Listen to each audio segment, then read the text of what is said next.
everyone. My name is Rashmi Andapalli. I'm a Principal Product Manager in Azure Networking, and today I'm going to cover how to architect and simplify hybrid networking with Azure Virtual WAN. We also have a key announcement from one of our SD-WAN partners that I'll also go over shortly.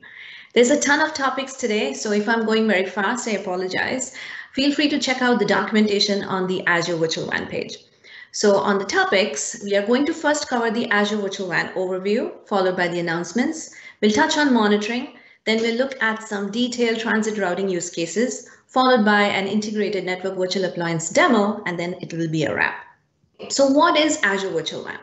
Virtual WAN is basically a unified framework for networking, security, and routing. You can connect, you can globally transit, you can secure it, you can do multiple routing functionalities, and we also now provide the ability to deploy a network virtual appliance inside the virtual WAN hubs. So let's go over each one of those pillars one by one. On the connectivity side, you can connect in from branches through site-to-site VPN, from remote users through point-to-site VPN, and for private connectivity, you can connect to the express route mechanisms. For site-to-site VPN, we support all the standard protocols for IPsec. So we allow IPv1, IPv2.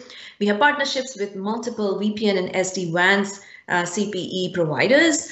They have different solutions, but the automation that kicks in is the automation of IPsec from their device to the Azure VPN gateways.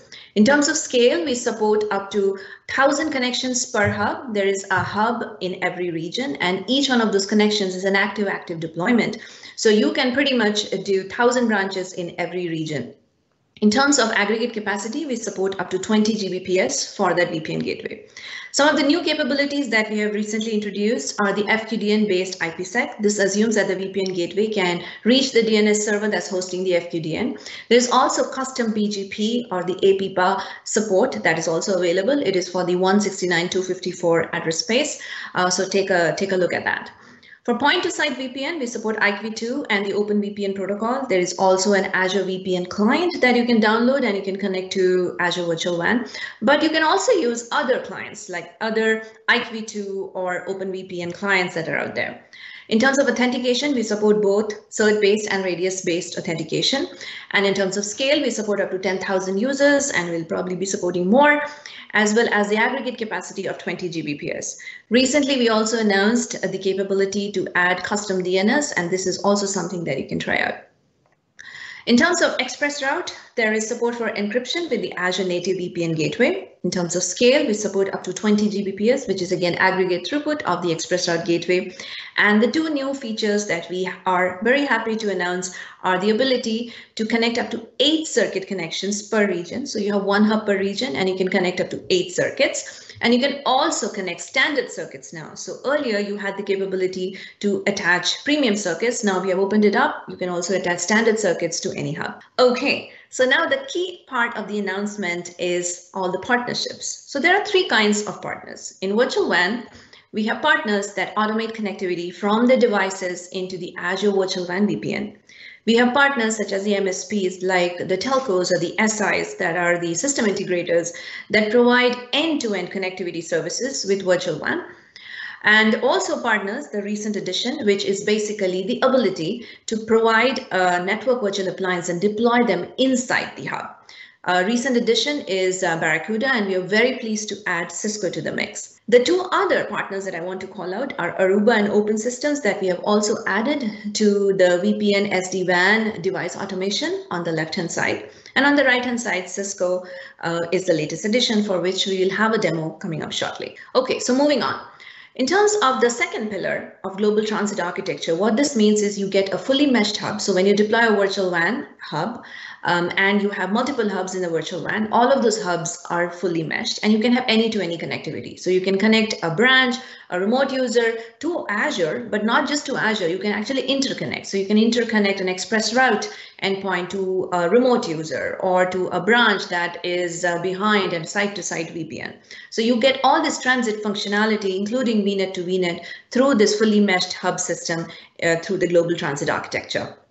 The third aspect of virtual WAN is routing. Every hub has a router, and each router basically controls all the routes with all the other gateways in the virtual WAN hub. This router also provides the VNet to VNet transit capability, so the packet is actually flowing through the router, and the aggregate capacity is 50 Gbps. Recently, we also announced the capabilities of custom routing, and I'm going to go over a lot of those capabilities when I cover the transit routing use cases. The fourth section of Azure Virtual WAN is a secure virtual hub, which is nothing but a virtual WAN hub. And again, a hub is per region, and it's a hub with a firewall in it. So you can deploy multiple firewalls. You can use the Azure Firewall Manager to create policies and apply across multiple firewalls. You can work across regions, subscriptions, deployments. You can secure internet and private traffic, where private is VNet or branches. And with the Firewall Manager, you have the additional capabilities in virtual WAN to set up policies where you can steer the traffic to security as a service partner, such as the Zscaler, iBoss, and Checkpoint companies. The fifth part is the integrated network virtual appliance. Here you have the ability to deploy a marketplace-based appliance inside the virtual WAN hub. And what it gives you is the integration with virtual WAN. All the transit scenarios are supported with the SD-WAN appliances that are deployed in here. So you can connect an SD-WAN branch to, let's say, an express route endpoint and so on. There is also the additional capability of SASE, which is Secure Access Service Edge. And this is basically a combo of SD-WAN and security through the Azure Firewall. There is built-in resiliency, so you don't have to deploy your VM, NVAs, and manage them. This is just built-in, and it just comes with the package. There is no hassle routing, and what that means is you don't have to deploy user-defined routes or UDRs to your NVAs. As soon as you put the NVA inside the virtual hub, the routing kicks in. There is BGP between the NVA and the virtual hub router, and it's just a one happy family inside the hub of gateways. And last but not the least, the cool value prop is this virtual appliance provider can actually keep their secret sauce or the proprietary IP because it keeps all the features intact. So in the SD-WAN world, these branch devices have to talk to their sister counterpart gateways. In order to do that, they basically have to communicate with each other, and they have this proprietary information which gives them the ability to do all these cool SD-WAN functionalities like path selection, application-based routing, different kinds of link aggregation, and so on. So that also is intact now. So basically you get the best of both worlds. You get the SD-WAN capability, you get the Azure native capabilities of built-in resiliency, no hassle routing, and you get to enjoy all the other feature sets in Azure Virtual WAN. So let's put it together. A lot of our customers, they ask us, how is this different from what we do today in Azure? It is a lot different, and let me walk you through it. So when you want to do this yourself, you can deploy an express route and use a VPN, a site-to-site VPN, a VNet, or a firewall. You can do that. In virtual WAN also you do it, but it just makes it easier for you. And who wouldn't want that? So basically here's a hub with a bunch of VNets. There's a hub with a firewall in it, which is the right side. And what you also see is a bunch of branches and some VNets here. Now this is something you can do outside. Now, but in vWAN, you basically have scale. So you have 20 Gbps aggregate capacity for the site-to-site VPN, for the point-to-site VPN, which is a different gateway, for express route. And if you wanted to do VNet to VNet transit, you also get 50 Gbps. So all of the scale is built in. And to add to that, the unique capabilities are with express route, you get encryption. With point to site, you get the global traffic manager, which means if the user is a global user, they're in one country at one point and another country at another point. And if they've downloaded the global config, then they can connect to multiple hubs and be able to reach the Azure resources. We talked about the site-to-site connectivity automation partners. That's also unique to Virtual WAN.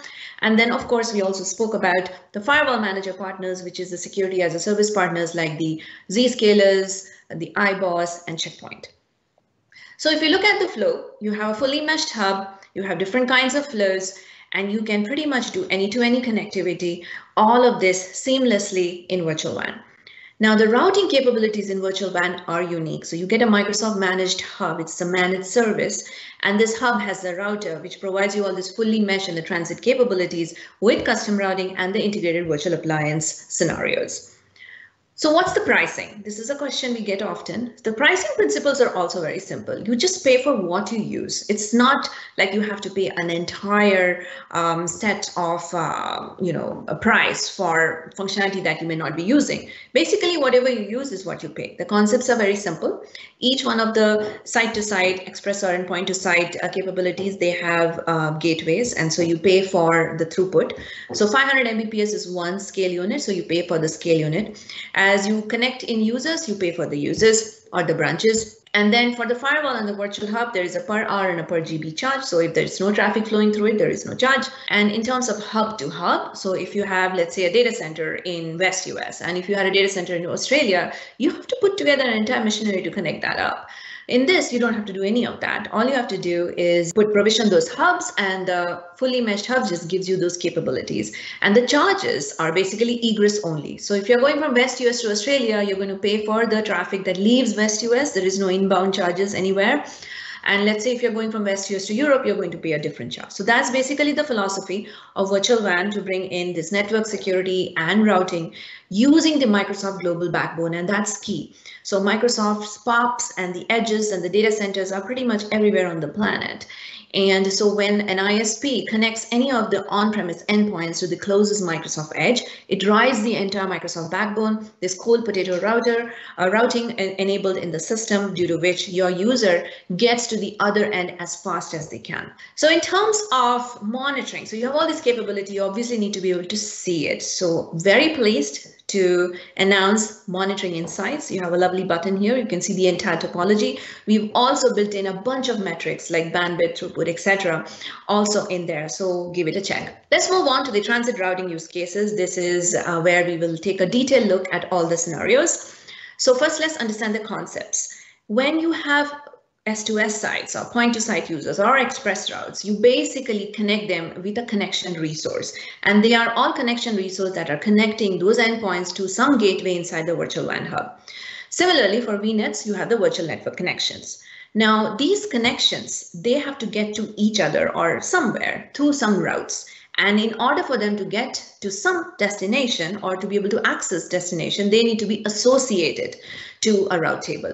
Once they associate to a route table, they learn the routes from those route tables. Similarly, let's say all the VNets and all these branches, they're associated to a default route table. And once they're associated to a default route table, they need to be able to get or be able to access something. This is where these connections, they propagate routes to a route table. So let's say VNet 1 is propagating its route to the default route table. This is how the default route table gets the route or learns about the routes dynamically. So here I have propagated the routes from all my branches, which is the 192 address prefixes, and all my VNets, which is the 10 address prefixes. And because all these routes, they all show up in the default route table, and if all these VNets and branches associate their connections to this route table, this is how they get the any-to-any connectivity. So moving on, there's the new concept of custom route tables. VNets can associate to custom route tables. Branches cannot associate to custom route tables. And when I say branches, it means site to site, point to site, and express route. So let's say we have a custom route table called RT VNet. VNet 1 is associated to it, and it also propagates its route to it. So the route gets into the route table dynamically. And let's just say that VNet 2 also propagates to it. Now, what this means is both these VNets have propagated the routes into this route table. And for this example, let's assume that the VNets, in order to get to these branches, they need to be able to get through a virtual appliance, which is sitting in a third leg. It's sitting inside this VNet 3.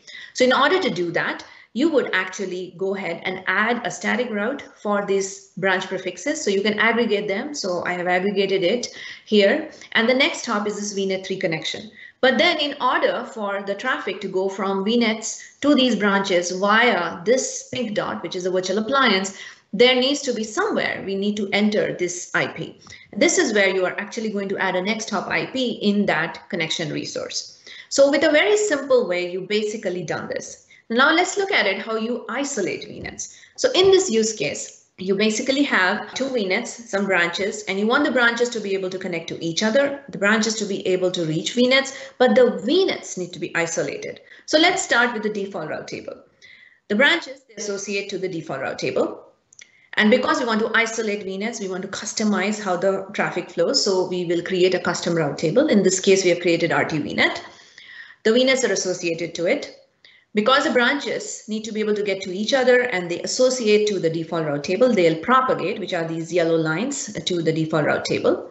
The branches, they need to be also able to get to VNets, which means the VNets, they need to be able to propagate their routes into these route table. Also, the branches are required to be propagating to the custom route table because the VNets are associated to the custom route table. And if they see the routes of the branches, that's how they know how to get to the branches. Now, with a very simple way of association and propagation, you have simply isolated the VNets and still kept the flows between VNets and branches. The next use case is how to route to a shared services VNet. So let's say we take the same setup. We have a shared services VNet and we have an entire network behind it. And it's like a one-way street. So let's say VNet 1 wants to get to another network behind this VNet. And it has a shared services VM. And that's why I'm calling this a shared services VNet. Branches, they need to be able to get to each other. Branches need to be able to get to VNets, all the VNet 1, 2, and 3s. But VNet 1 and 2, they need to be able to get to this network. So how do we do that? So branches, they associate to the default route table. They will propagate to the default route table. Because they need to be able to get to VNet 3, VNet 1 and 2. So all of these VNets will propagate to this route table as well. The VNets 1 and 2, they associate to the RT VNet, which is the custom route table. Because they have to get to the branches, so the branches, they propagate to the custom route table. And because these VNets need to get to VNet 3, so VNet 3 also propagates to this custom route table. With this very simple association propagation, we've essentially now steered traffic in a different way to a shared services VNet. The next use case is the custom isolation VNet. Here, I have a setup where I have a blue VNet and a pink VNet. And basically, the concept is that I want the blue VNets to be able to get to each other, the pinks to be able to get to each other, and the VNets, they should all be reachable from all the branches. Now, in order to do that, we would have a default route table and all of the branches, they would propagate to it because the branches need to be able to get to each other. So they need to see the routes. Then for the custom route tables, because we want to isolate the pink and the blue VNets, we would have custom route tables, the blue VNet, and there's a custom route table for the pink VNet. And this is where I want to introduce the concept of labels. Labels are logical grouping of route tables. So if you wanted to send traffic to multiple route tables, you wanted to have routes for multiple route tables, then you would propagate to a label, and this would just propagate to all the route tables with those labels. So in this case, all of the blue VNets are associated to the blue custom route table and the pink VNet is associated to the pink route table. And the branches, they need to be able to get to the blues, and the pink VNets, they need to be able to get to the branches. So obviously the branches have to propagate to the blue and the pink route table. Similarly, because the blues have to get to each other, so all of the blues, they are going to be propagating to the custom route table blue, and the pinks are going to be all propagating to the custom route table pink. With this, the last step would be to make sure that the branches are able to get to these blue and pinks. So that's why all of this blue and pink VNets, they should be propagating to the default route table because that's what the branches are associated to. The next use case is where we take a closer look at the routing configuration. So with any to any, the default route table gets all the routes of all these connections, the VNet connections, the branch connections. And this is what gives you any to any. But actually what's happening is the routing configuration of this VNet and the branch connections, they are getting the association and the propagation set to the right route tables, due to which they're able to support these flows. The next one, we mix it up a bit. Basically, we take the previous use case where we have a default any to any, but we have a firewall in the mix. If you use a firewall manager UI, the routing is taken care of. It is abstracted for you. The user goes and picks an option to secure internet traffic, which is where Azure becomes the internet edge. So you can do VNet to internet via the Azure Firewall, branch to internet via the Azure Firewall. And for the private traffic, let's say you decide to go direct, all you have to do is in the Azure Firewall Manager UI, secure internet traffic, and the routing kicks in, which basically is a static route of 00 with next hop Azure Firewall in the default route table. Very simple. The next use case is one of the most prominent use cases where customers want to be able to route traffic through virtual appliances. So here I have a pink dot in both these VNets, VNet 2 and VNet 4, and this is an NVA or network virtual appliance. Let's say they have an entire network behind it and they want to be able to do VNet to VNet. So in order to do VNet to VNet, this is the topology that is supported in virtual WAN. Currently, we do not support the ability for going from VNet to VNet through another virtual appliance which is sitting in a third VNet, but that's in our roadmap. So let's say you have this network and you have a default route table set up with all the branches and the VNet spokes propagating to it. So in here, the steps are you would first define the UDRs or the routes from this indirect VNets to the NVA VNet. The second step would be to ensure that there is a static route to get to the NVA connections, and those you would add to the default route table. And then the third step would be to make sure that you specify the NVA IP in that VNet connection. So this is how you get routing through the NVAs, and you can basically mix and match it up with the other use cases to give you all the flows. And in this case, you get the V2V flows. You can get across hubs within the hub. You can get branch to VNet across hub within the hub. And you can also get the internet cutout flows in here. Let's take a closer look at the portal. In the portal, every hub has a routing section, and inside the routing section, you can basically create a route table. You can set up the static routes in the basic tab. You can set up labels. You can associate the connections. So when you pick connections here, all you're doing is you're associating those connections to this route table. You can propagate the routes from connections. So when you're selecting, let's say, a VNet connection in this dropdown, what you're saying is propagate routes from that VNet connection to this route table. Also, you can look at the effective routes of a route table. And here, as you can see the next hop, you can see origin from where this route was learned, and you have a lot of information through which you can do some troubleshooting. To summarize, branches are all collectively terms for site-to-site, point-to-site, and express route connection. They associate to default route table and they propagate to the same set of route tables. So let's say branch A propagates to route table A and branch B also will propagate to route table A. Similarly, for custom route tables, you have certain abilities. Custom route tables, they apply to VNets. You can set up static routes, you can view effective routes. And the last concept here is if you did not want to propagate routes, you can propagate to something called a non-route table, which basically is saying that the connection does not want to propagate the route to any route table. All right, so that gets us to the end of our presentation. So let's summarize. Virtual WAN provides you a unified framework for connecting, routing, and securing through the Azure Firewall. It's deployed in a hub and spoke architecture so that you can architect your network, re-architect it, scale it, or simply just simplify it. Thank you for watching.